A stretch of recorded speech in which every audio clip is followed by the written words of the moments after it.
afternoon, Northwest, and welcome to the December edition of Husky Headlines. I'm Allison Jones. And I'm Eli Dunway. Hey Allison, have you put any holiday lights up yet? Yeah, my family already has. Nick shows us some breathtaking holiday lights in the community. With the winter holidays upon us, many people like to drive around and look at the amazing holiday light displays that people create. While everyone knows about the Christmas place of Antioch, there are other places in Overland Park worth checking out. Here's a list of 5 locations you don't want to miss this holiday season. The first place is well known to most around Northwest, the Deanna Rose Farmstead. This is located just off of Schweitzer Road, and it has an amazing display of sparkling LED lights synchronized with Christmas music. Switch your radio to 90.5 to watch the show and listen to some of your favorite holiday tunes. The second stop is a neighborhood just south of 143rd on Canaan Lane. It is a massive display with the houses only getting better the further down the street you go. The light displays in the huge houses are impressive to all looking for a little holiday cheer. Our third showcase is the house at 9139 Goddard Street with an enormous display of cutouts, all handcrafted by the owner. Some of the amazing creations are even spilling into other neighbors' yards. If you're wanting to see cutouts of famous holiday characters, this is the place to go. I promise you won't be disappointed by the abundance of blow-ups, cutouts, and holiday lights. Our fourth stop is the neighborhood of Nottingham Place. With so many houses lit up by the lights, the streets can be seen from about a mile away. The residents take pride in making their homes look ready for the winter season. With so many things to see, it is definitely worth taking in the view one evening over the holiday break. And lastly, we have the Overland Park Arboretum off of 69 Highway and 179th Street. The Arboretum hosts a luminary walk throughout the month of December for all ages. A variety of candles and holiday lights are strung around the trees, as well as many performers and a snack house. It is truly an experience you don't want to miss. In these 5 places, there's enough joy and sparkle to get the holiday spirit flowing in you. And you never know, you might just see something right in your own neighborhood. This is Nick Bogle for Husky Headlines. Eli, what gifts do you want for the holidays? I'm not sure yet. Ellie tells us gift ideas that are festive and affordable. As the holiday season approaches, there are a ton of gifts to buy for loved ones. Just because you don't have a lot of money to spend doesn't mean you have to settle on a boring gift. Here's the perfect gift idea that won't break the bank. Putting a gift together quickly and under $20 can be hard, but putting it together can be just as fun and festive as it would be to receive it once you finish. The first thing I got for this present was a Santa-themed tub to hold the gifts along with the shiny stuffing to add to the appearance of the present. One of the best and coziest ways to stay warm is to cuddle up with the hot cocoa.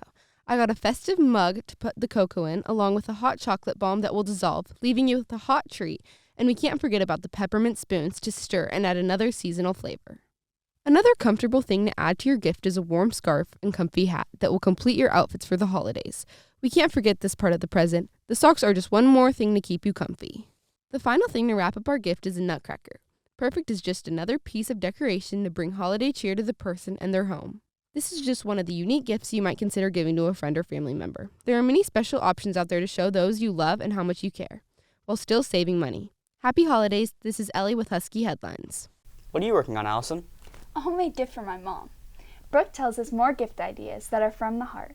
The holidays can be a stressful time, trying to scrape together money to get the people you love gifts. However, some of the best gifts come from the heart and don't cost a thing. One thing many families do is make cookies for friends, family, and neighbors. Most ingredients are already in your kitchen. You can make all kinds of different cookies. You can make them gluten-free or vegan or free of any allergens someone may have. The most popular cookies for the holidays are chocolate chip cookies, sugar cookies, snickerdoodles, and blossom cookies. Another nice gift for someone is a picture book or a collage. For people like your family or your best friends, this is a great idea to show your love, and you likely already have all you need to create this thoughtful gift. For this gift, all you need is some meaningful photos. If you're doing a collage, you can include things like concert tickets, wristbands, or a bunch of other things. Something most people don't think about is favors. You can do things like drive a sibling to practices, playdates, or anywhere else. This is a great gift for your parents or guardians because it gives them time to do other things. It takes some stress off of them during a rather hectic time. While driving a sibling around is something not often thought of, this next idea is pretty common. For the holidays, it's pretty common to hear of people giving others a coupon book. A coupon book is a small book of coupons that you make and give to someone else. The person who receives the coupon book can redeem the coupons just like normal coupons, except it's not for a discount in a store. The coupons can be for things like breakfast in bed, a car wash done by the maker of the coupon, no chores for a week, a massage, or even something like a free hug. Worrying about breaking the bank, give some of these gifts from the heart this holiday season. This is Brooke Trapito for Husky Headlines. Up next, I share the third edition of 30th Anniversary BB&W Trivia. Welcome to the third edition of Blue Valley Northwest Trivia, where we ask current Huskies questions about memorable moments that have occurred in the past 30 years of Northwest, answered by original staff members. What sports room caught on fire? Probably the Ox Gym. The weights room? The wrestling room. The wrestling room caught fire. It was right near, it was during 7th hours, right at the end of the day, and because it's just right down the hallway, we could smell something burning, and as soon as I smelled it, suddenly the fire alarms went off. But it was winter time and they were heating up the room, and one of the heaters caught the wrestling mats on fire, so we had to evacuate the school, and the fire department had to come in and put out the fire. How was the fight song created? Some people came together and wrote a song about our school. Students or teachers? By the cheer team. Yeah. The fight song was a gift to the school by Lisa Larson and Amy Elliott.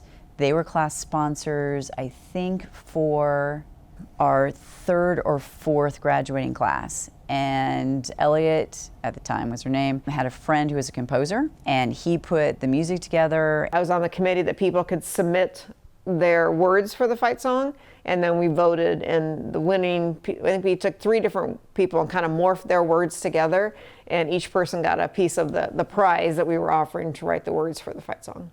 Finally, what government official came to speak at a BV&W graduation? Sharice Davids. The mayor. The governor? Barack Obama. This would have been right near the very beginning of President Obama's term as president. He did like Race to the Top to try to boost public education. And it was a big contest to see who could do the most to improve test scores and this and that. And whoever won got Obama as their graduation speaker. And Miss White and I were the ones that found the challenge and what to do. And so we told our students about it. They were all excited. So we got the students going on it. We didn't win. We came in 2nd place. So we got the Secretary of Defense to come as our speaker. Robert Gates was his name. And he was a great speaker. I mean, just aside, he was wonderful. He talked about getting a D in college and what it meant and how he realized he needed to work harder. And I mean, it was really cool to see a guy at that level who has accomplished as much as he had and realize, okay, if he can do that, I can too. Thanks for tuning in to another edition of Northwest Trivia Huskies. We hope you learned something new about the 30 years of history of Blue Valley Northwest. This is Allison Jones for Husky Headlines. Are you ready to watch winter sports this season? Yeah, my favorite winter sport is hockey. I share more about the history of Northwest's famous hockey team. Winter sports kicking off, many people are looking forward to Northwest basketball, wrestling, and bowling seasons. But one of the most popular winter sports of all seems to have no team for the school. What most people don't know is that there once was a hockey team from Northwest. The Blue Valley Northwest hockey team is a hidden gem in the history of the school's winter sports. During their existence, they were the best team in the KC metro area, and despite having won state multiple years, their trophies are nowhere to be found. In the Blue Valley Northwest 2001 yearbook, the hockey club is shown among various other clubs, but not much more is shown other than the members, all of which are long gone and moved back to the many states that they came from just to play hockey in Kansas. The club shows up again on the 2006 yearbook, but just like in the 2001 yearbook, it doesn't show much more than the members and their names. That is because hockey wasn't a school-sponsored sport, but a club. What remains of hockey in the Northwest community can still be found in out-of-school teams. Hockey player and Northwest junior Jordan Noyang shared what he knows about the old club.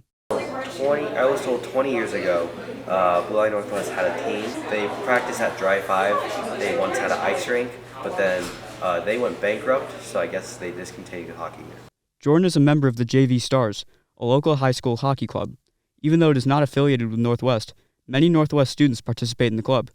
Tadden Cook, BV&W Jr., moved to Kansas only a month ago and is coming from a long history of hockey back in Canada.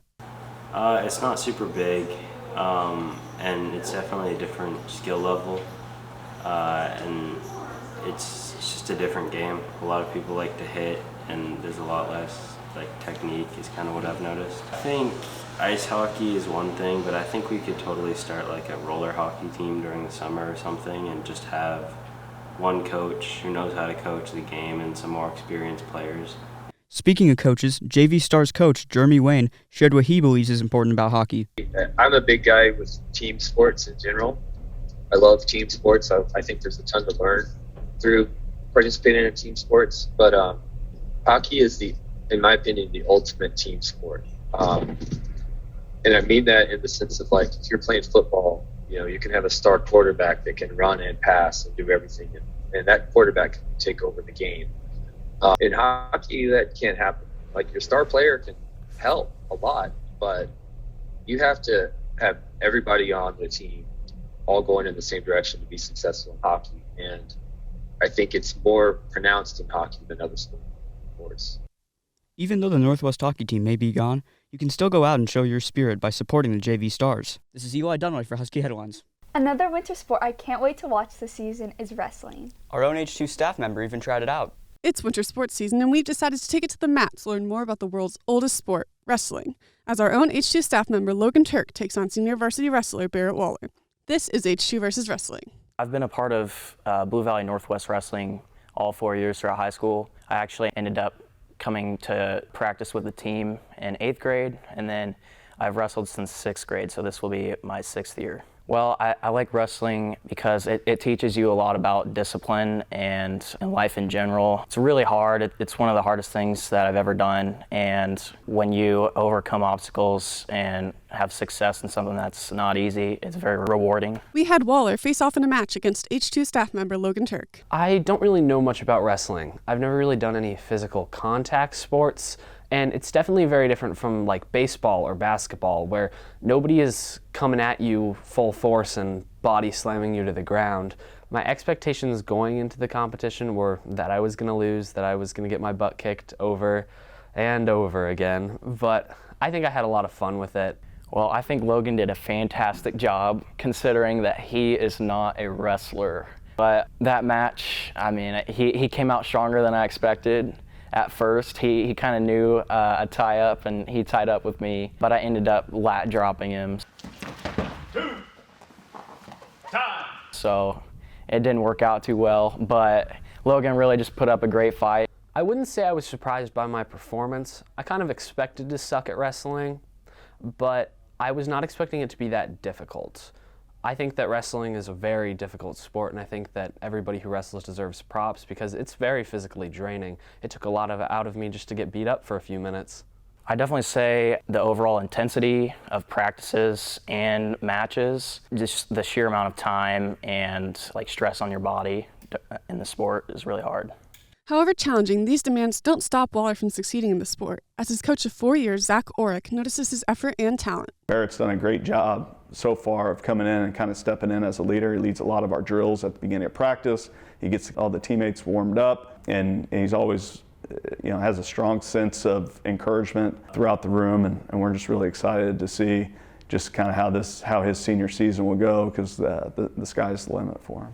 My goal in particular for this wrestling season is to place at state, and that's a really high goal. Set the bar high this year. I mean, it's my last year doing this sport, so I'm really just setting the bar high with high hopes. And last year I qualified for state, so now I know what it takes to get there, and just comes down to how hard I work for it. Well, quite admirable. Wrestling isn't just for those hoping to be state bound. A lot of the kids that we've had go through here in my time, and even before my time here at Northwest, probably anywhere between 95 to 99% of the kids that have been involved in our program have never wrestled before. So I think a lot of kids are hesitant about coming out for the sport because you'll get well, I've never done this before, or I've never wrestled before, so I don't want to try it. And the reality of it is that, like I said, 95 to 99% of kids that we have go through here have never tried it before. And if you stick to it, good things can come. And we always tell kids, you'll never regret doing it. You'll regret not doing it. As a no-cut sport, joining the wrestling team can be as simple as meeting up with Coach Orrick today. But if that's really not your style, consider coming out to support the wrestling team. It means a lot when anyone decides to come out and watch matches, especially the home matches. We'd love to get more people to come and watch our duels throughout the year. We have a few home duels this year, and I don't think many kids have probably ever been to a wrestling duel before. And I think if they would come out and watch it, I think they'd be intrigued. The next home wrestling match is on Wednesday, January 18th at 4 p.m.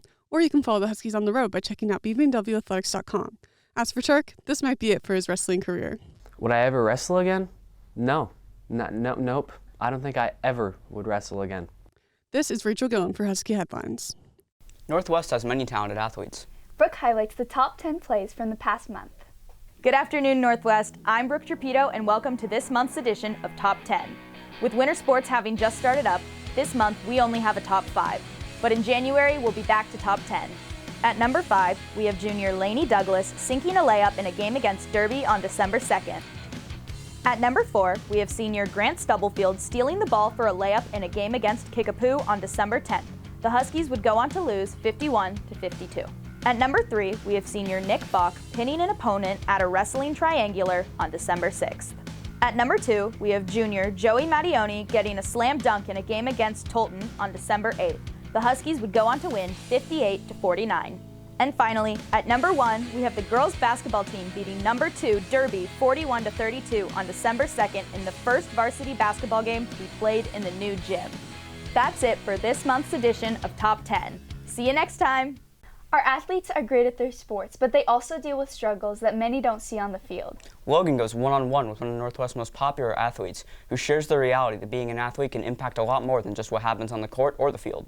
If you've watched a football or basketball game at Northwest over the last 4 years, you probably know Grant Stubblefield, the athlete on site. But do you really know who he is? I go one-on-one with Stubblefield to discuss the challenges he faces on and off the court.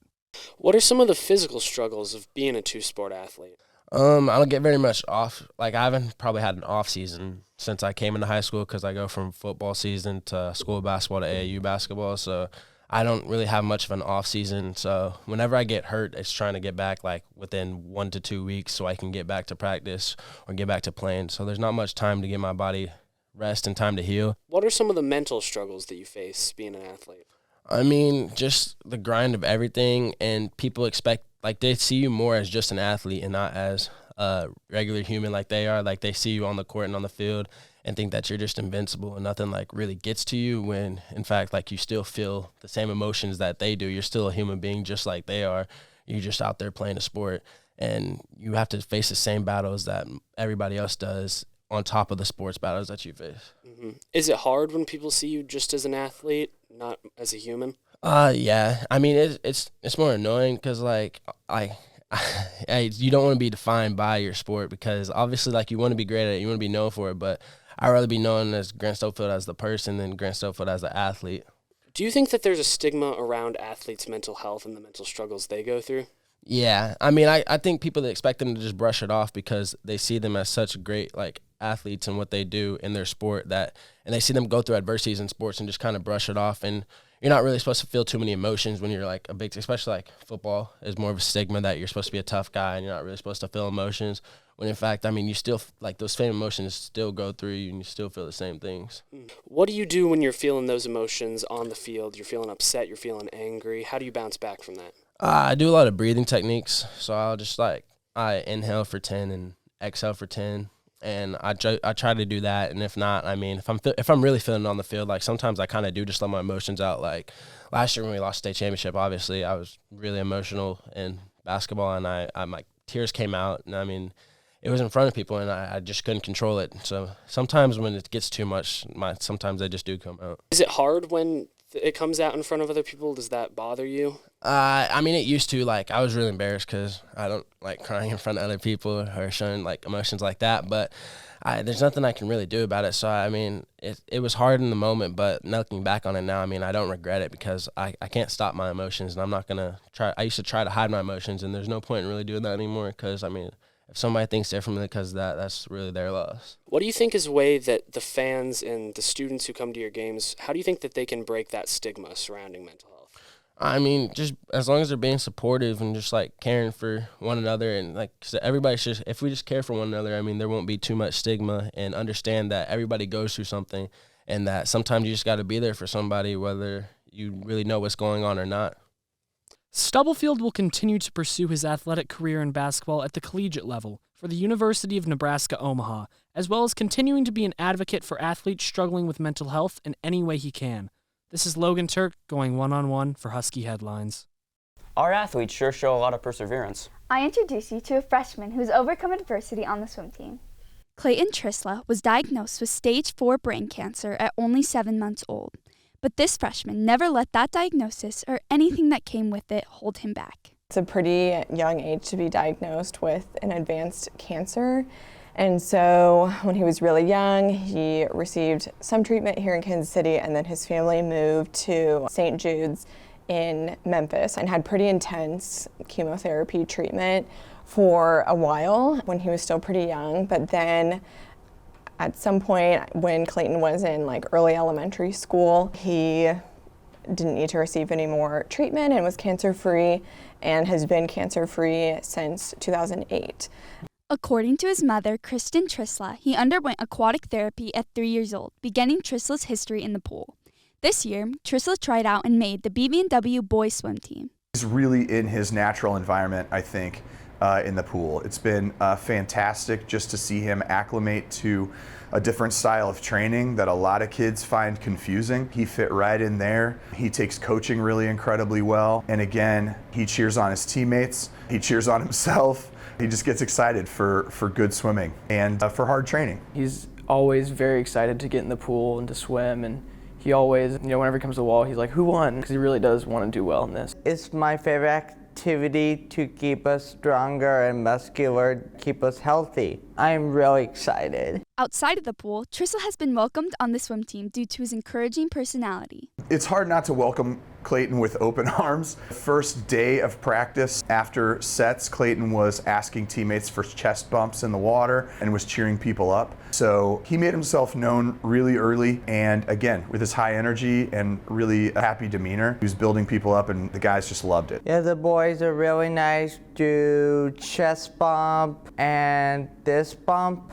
He is definitely just like the most happy to be there person. He's just really he always cheers for others. And despite the adversity Trisla has faced, he is able to overcome what has been thrown at him and now finds himself excelling at the swim team and in life. I think it's really awesome hearing about his journey defeating cancer. That's a really big deal, and he's in a pretty small percentage of the population who defeated that kind of cancer at a young age. So I think we can all learn a lot from his story, and I think it's kind of a lesson for all of us that no matter what disability a person might have or diagnosis, that's just a small part of who somebody is, but it doesn't necessarily define them. And so, our differences are important, but they're not everything about us. And so I think it's helpful to think about Clayton and remember that, people with disabilities can achieve really awesome things.